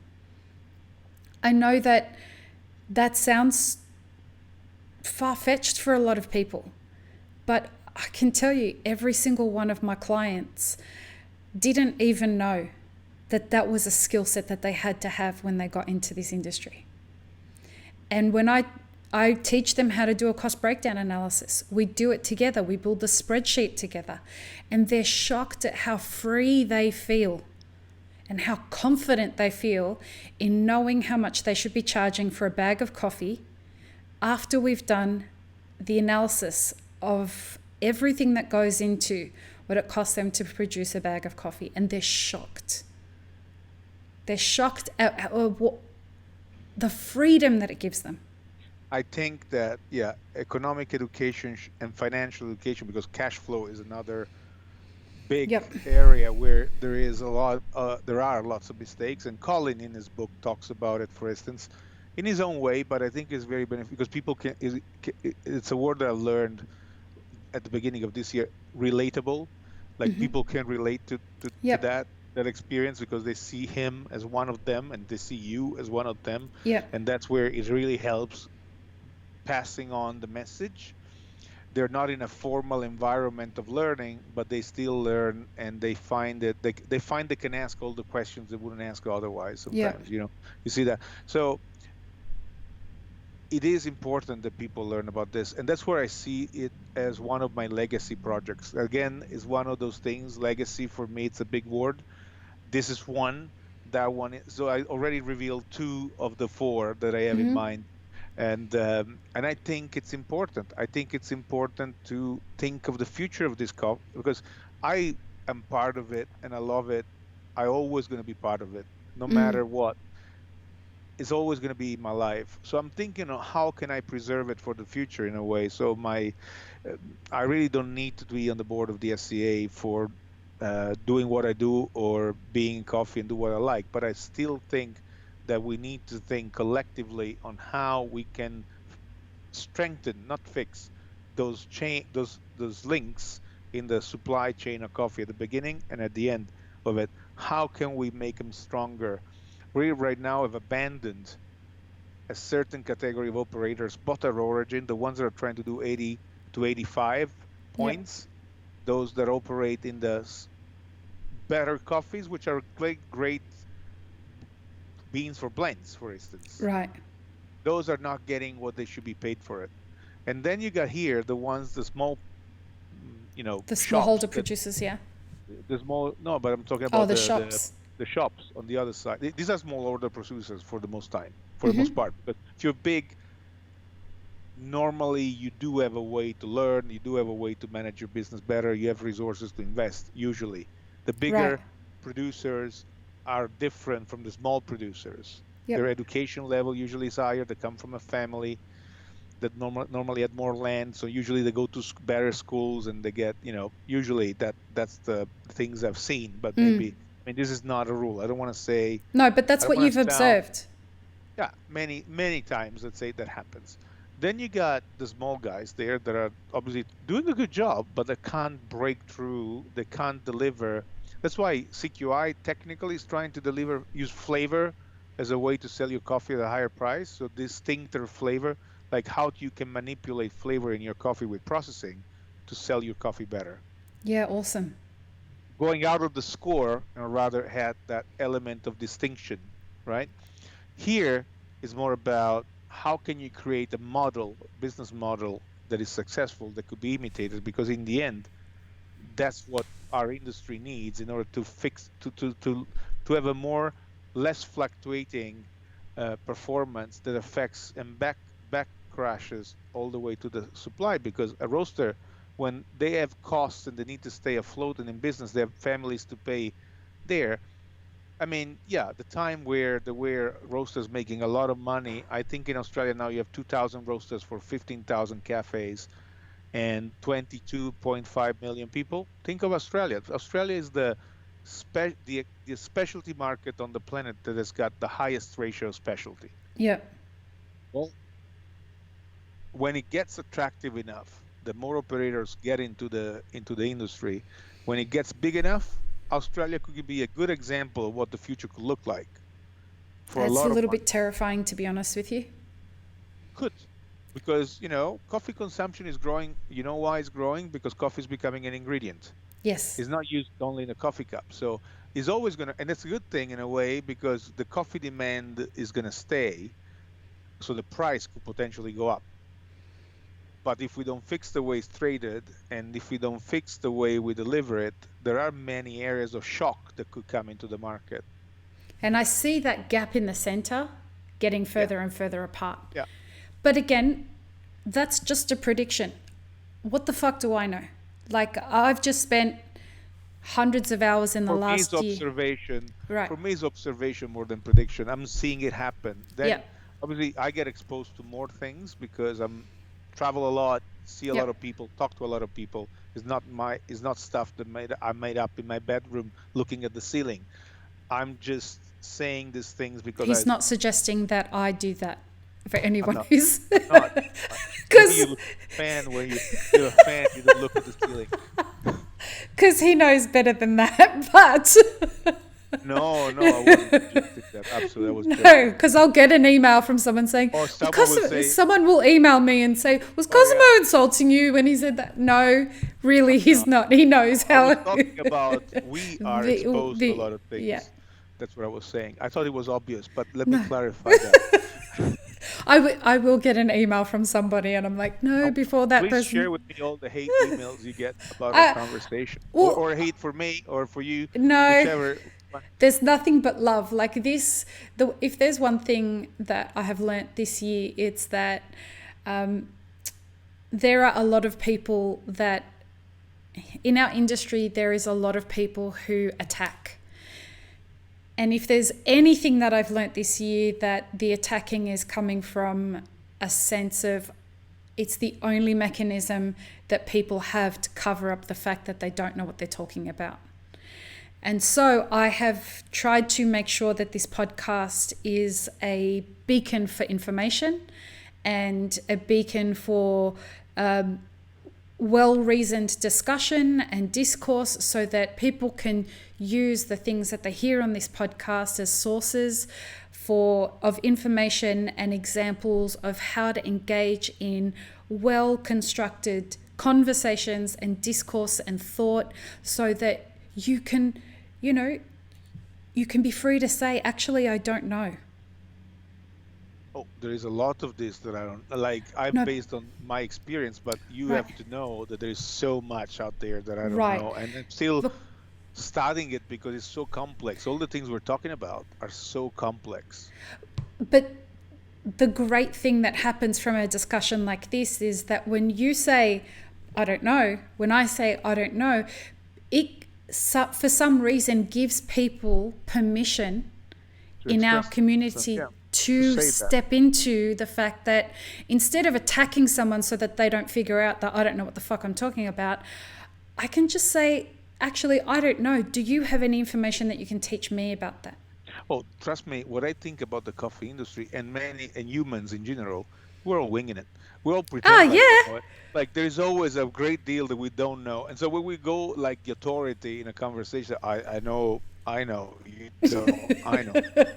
I already know that probably there's a lot that will come up that is not gonna Dude, be there. I was saying to somebody the other day, one of my clients, I'm like, listen, the one thing I want you to understand, everybody is making this shit up as they go. There is nobody, particularly innovators, who know exactly how this is going to turn out. I don't know what's going to happen with this. Like I'm trying. We're trying to That's deliver the key the best thing we there. can You're out of trying. what we can do, and we know. But you try. I mean, the good ones try. The other ones just pretend. It's different between trying and pretending. But most don't know. And that's why I say when we talk about complex problems like people struggling with their business, it's very disrespectful to judge someone that is struggling and say, oh, they were just idiots. They went out of business because they deserve. I don't Oh, think, and I've heard that. I've heard yeah, like, yeah, the sentence when you say 75% of cafes are going out of business. that's Oh, well, heartbreaking. it's good that the idiots go out of business. The good ones stay. It's like, human evolution of the species, sort of. And I don't think it's the case. I don't think No. it can be defined that easily. And the same with farmers. So that's why I say, look, I don't know, but I think the right way to do it is creating models of reference and having universities and associations starting it with a number of experts, because it's a very complex problem. So I'm not trying to say I have a solution, but I do think that the way we approach the problem will not bring a solution either. I think there must be a benchmark studies, a new model for a certain category of coffees that doesn't refer to the other two, because the other two cannot fix that. Yeah. And that's what I see. This is what I'm observing. Maybe I'm wrong. Maybe there is that model already there, that we just don't use it right. I don't know. I'm just, I love it. I am very conscious that we have time yeah. constraints today. So before we go, I want to ask you, as we end a decade and we go into a new decade. Man, you're making me think about that. Dude, I'm only a few years behind you, so chill the You, fuck out. you, Chill out. 50 is big. 50 is big. Half a century. Yeah, it's a big accomplishment. Um, Life. but I wanted to ask you, what do you think is the one big hope that you have for our industry that we will have achieved by 2030, 10 years from now? Um, I'm sorry for springing this on you, but I I just thought, one. No. I have one that came to. So if I thought about it longer, I would probably tell you more things. Disclaimer. The first one that I think is very possible by 2030 is that the coffee cultivation area will be much wider and in different areas of the planet, developing very different flavors. Asia is, I just have a coffee here popping. from Yunnan. I had this coffee from Yunnan that I never had a good coffee from Yunnan, I have to be honest. I wasn't in love with Yunnan. Then I had this coffee that I bought from Square Mile, and it's a Catimor, so it's 50% Robusta, and it's from Yunnan and is naturally processed, and it tastes like an aerobic fermentation from Costa Rica, not the Yeah, wow. cinnamony one, the cinnamon gate. But it's like a natural Catimor from China. If you said that years ago, you'd I say, know, "Well, ridiculous, what? You right? drink it. You drink it." I'm not. This is Yeah, one of the enjoy. tastiest coffees I had in the last 12 months for sure. And Myanmar was that before, and Yeah. Philippines now, and you're gonna have many new areas that are gonna deliver exceptional new coffees that have their own distinctive flavor. And that's where processing and knowing what you're doing technically will allow also for new. I mean, now there are Catimors which are 50% Robustas and 50% Arabicas, which will resist to rust, that will resist to, also lower altitudes, that will deliver flavor. And that's already happening now. So by 2030, I think there will be an answer to a lot of things that are happening that will keep the farmers alive. There will be solutions for them, more solutions than ever before. I hope That so. also, so that's what I hope is going to happen by then, because obviously you were talking about trees. 2030 seems very far away. It's 5 years to get a coffee tree. So I know. we're talking just about 2 generations of trees away. So it's about that. I think that's going to be possible and achievable by then. I don't want to talk about, induction. There will be induction too. Well, That's another. technology is definitely going to be Oh, something that innovation is the next accelerating 10 years really absolutely is in huge for that. extraction, and you see things. So coffee consumption will be available in more places, in more situations, more moments of the day. Coffee will become an ingredient. So our industry is not gonna is gonna change though. So if you're thinking traditionally of what you've done till now, well, you better think about the future in a different way, because you might have a coffee shop that is very different from the shape on a bicycle maybe, and a very Yeah. successful with very low fixed cost. And so I don't know. I think I there's like going to it. be, the only thing I know, there's going to be a big change. The next 10 years will not look like the past. I think the next 10 years, I absolutely agree with you. The next 10 years is going to be transformational for our industry. More transformational than I think the decades that come after it. Yeah. This is the transitionary phase.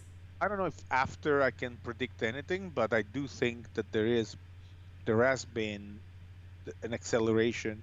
I- I've seen in in history, coffee was invented. Yes, the coffee machines were invented at the last few years of the 18th century.